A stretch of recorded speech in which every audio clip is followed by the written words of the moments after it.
దేవుని రాజ్యములో శ్రమ కన్నా పిలుపు ముఖ్యమైనది. పిలుపు చాలా ప్రాముఖ్యం. దేవుడు నన్ను పిలిచాడా లేదన్నది మనము 1కి 10 సార్లుగా పరీక్షించుకోవాలి. చాలా మంది పిలుపు లేకుండా సేవ చేసే వాళ్ళు ఉన్నారు. నేనంటాను, దేవుని రాజ్యములో శ్రమ కంటే కూడా పిలుపు చాలా ముఖ్యమైనది. ఇక్కడ ఉదయం నుంచి సాయంత్రం వరకు కష్టపడ్డారు కొంతమంది, మధ్యాహ్నం నుంచి సాయంత్రం వరకు కష్టపడ్డారు, సాయంత్రం 1 గంటే కష్టపడ్డారు. కానీ అందరిని పిలిచింది ఎవరు? ఆ ఇంటి యజమానుడే పిలిచాడు. ఆయనే పిలిచాడు కాబట్టి ఆయన సొమ్ము ఆయనకిష్టం వచ్చినట్లుగా, ఆయనకు నచ్చినట్లుగా ఎవరికి ఎంత ఇవ్వాలో ఆయన ఇష్టం. దేవుని రాజ్యంలో కూడా అంతే.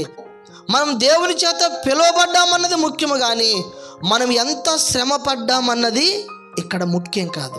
ఎవరు ఎక్కువ పని చేశారన్నది కాదు. ఇక్కడ దేవుని పిలుపునకు స్పందించటమే ప్రాముఖ్యమైనది. కానీ కొంతమంది పిలుపు లేకుండానే వచ్చి దేవుని యొక్క రాజ్యములో, దేవుని తోటలో, దేవుని యొక్క పనిలో వారు పాలిభాగస్తులై పని చేస్తూ ఉంటారు. నేనంటాను, దేవుని యొక్క సన్నిధిలో, దేవుని రాజ్యములో శ్రమ కన్నా, కష్టము కన్నా అన్నిటికంటే పిలుపు చాలా ప్రాముఖ్యమైనది. అందుకనే లూకా సువార్తలో శిలువ మీద ఉన్నటువంటి దొంగ ఏం చేశాడంటే, చివరి క్షణములో రక్షణ పొందావు. అతనికి ఇంకా ఆప్షన్ లేదు, బాప్తిసం తీసుకోవడానికి కూడా అవకాశం లేదు.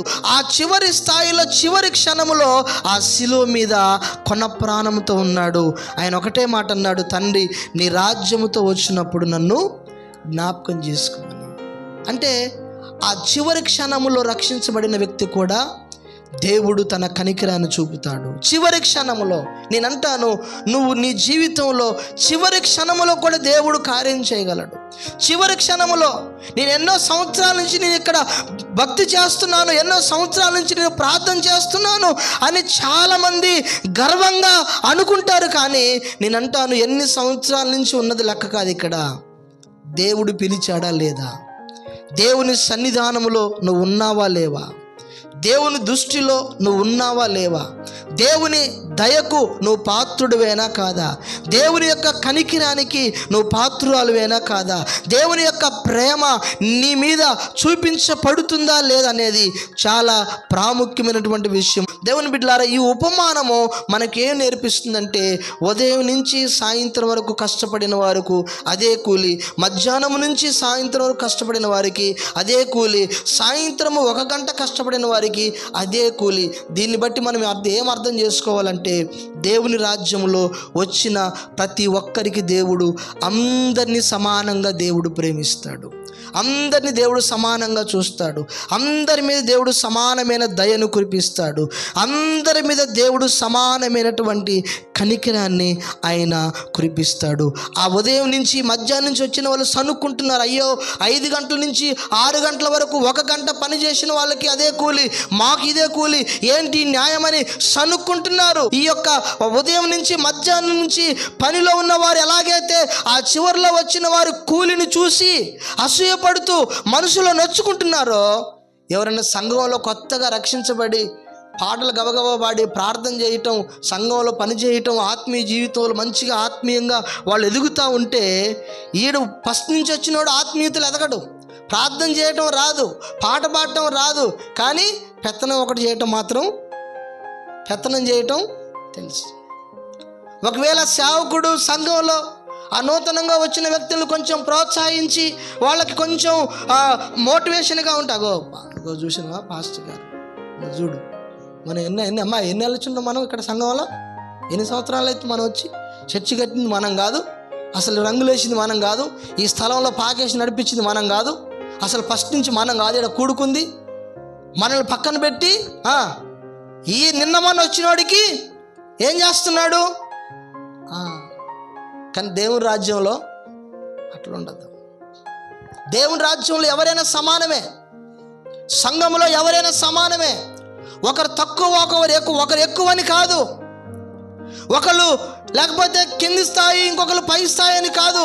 సంఘంలోకి వచ్చిన తర్వాత అందరూ సమానమే. సంఘంలో కులం ఉండకూడదు, సంఘంలో మతం ఉండకూడదు, సంఘంలో హెచ్చు తగ్గులు ఉండకూడదు, సంఘంలో రంగు ఉండకూడదు, సంఘంలో ప్రాంతీయ తత్వం భేదాలు ఉండకూడదు.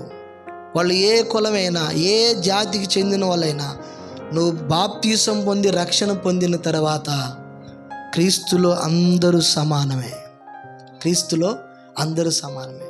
అంటే కొంతమంది ఎట్లుంటారంటే కులాలు ఎత్తుకుతుంటారు. వాళ్ళు మా వాళ్ళు అయితే వాళ్ళ ఇంట్లో భోజనం చేస్తాం, వీళ్ళు మా వాళ్ళు అయితే వాళ్ళ ఇంట్లో భోజనం చేస్తాం, ఎవరు అనుకూలంగా ఉంటే వాళ్ళ ఇంటికి ప్రార్థన. అట్లా కాదు, అందరూ ఒక్కటే.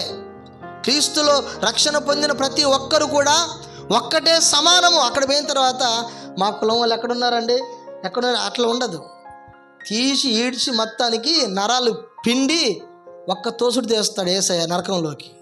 అక్కడ కులం పనిచేయదు, అక్కడ రంగు పనిచేయదు. ఇక్కడ ఎవరైతే కులము చూడకుండా, రంగు చూడకుండా, ప్రాంతీయ తత్వం చూడకుండా సంఘములో అందరూ క్రీస్తు రక్తంలో కడగబడిన తర్వాత, ఇప్పుడు తల్లి తండ్రికి పుట్టినటువంటి పిల్లలు ఒకటే రక్తం కదా, ముగ్గురుగా నలుగురు కానీ. ఇప్పుడు మనందరం ఆత్మీయంగా ఎవరి రక్తంలో కడగబడ్డాము? యేసయ్య రక్తంలో. మన కులం ఎవరు? యేసయ్యే. మన రంగు ఎవరు? యేసయ్యే. మన భేదం ఎవరు? యేసయ్యే. యేసు తప్ప ఇంకొకటి లేనే లేదు. కాబట్టి అట్లాంటి వాళ్ళు ఎవరన్నా ఉంటే మార్చుకోండి. అందరిలో భోజనం చేయడానికి ఇష్టపడండి. ముందుకు వచ్చింది ప్రార్థన చేసుకుని తినండి. అబ్బే నేను తినండి, నాకు ఇది ఇష్టం లేదండి, కుదరదు. నీ ముందుకు వచ్చింది ప్రార్థన చేయి. ఒకవేళ నీకు ఆరోగ్యం బాగాలేకపోతే, నాకు ఆరోగ్యం బాగాలేదండి, ఇది నాకు పడతలేదండి అంటే అది వేరే విషయం. కానీ ముందుకు వచ్చింది ఏం చెప్తుంది బైబిల్లో? నీ ముందుకు వచ్చింది ప్రార్థన చేసుకొని తినాలి. కుల భేదాలు చూపించకూడదు. కాబట్టి దేవుని బిడ్డలారా, సంఘములో అందరూ సమానమే, దేవుని రాజ్యంలో కూడా అందరూ సమానమే. క్రీస్తులో ఉన్నవారు ఒక నూతనమైన సృష్టి. కాబట్టి యేసు ప్రభువులోకి వచ్చిన తర్వాత మనము వేరే రకమైన ఆలోచనలు అస్సలు ఆలోచించకూడదు. దేవుని రాజ్యము ఆ ద్రాక్ష తోట యజమానితో పోల్చబడింది. ఆ ద్రాక్ష తోట యజమాని ఆయనకు ఇష్టం వచ్చిన సమయంలో వెళ్ళి ఆయనకు అనుకూలంగా ఉన్న వాళ్ళని సమయ పాలనగా కూలికి తెచ్చుకున్నాడు. అందరికి సమానంగా ఇచ్చాడు. కొంతమంది గొనుగుతున్నారే, నువ్వేమని అనుకోరా బాబు, నా సొమ్ము నా ఇష్టం, నేను ఒక్క దినారానికే పనికి పిలిచాను, ఉదయం నుంచి సాయంత్రం 6 గంటల వరకు అని చెప్పాను, నీకు డబ్బులు ఇచ్చాను. 5 గంటలోనికి పిలిచిన వాడికి 1 గంటే పని అని చెప్పాను, వాడికి అదే కూలని చెప్పాను. నా ఇష్టం, అది నా సొమ్ము నా ఇష్టం. దేవుని రాజ్యంలో దేవుని ఇష్టమే జరుగుద్ది. దేవుని రాజ్యములో దేవుని యొక్క చిత్తమే జరుగుద్ది, కానీ ఇంకొక ఇష్టము ఇంకొక చిత్తము జరగదు. అక్కడికి వెళ్ళిన తర్వాత కూడా ఇది నా ఇష్టం, నా సొంతం, నాది అనుకుంటే దేవుడు ఏం చేస్తాడంటే ఆయన ఇష్టము, ఆయన సొంతంగా లేని వారందరినీ కూడా పక్కకు తీస్తాడు.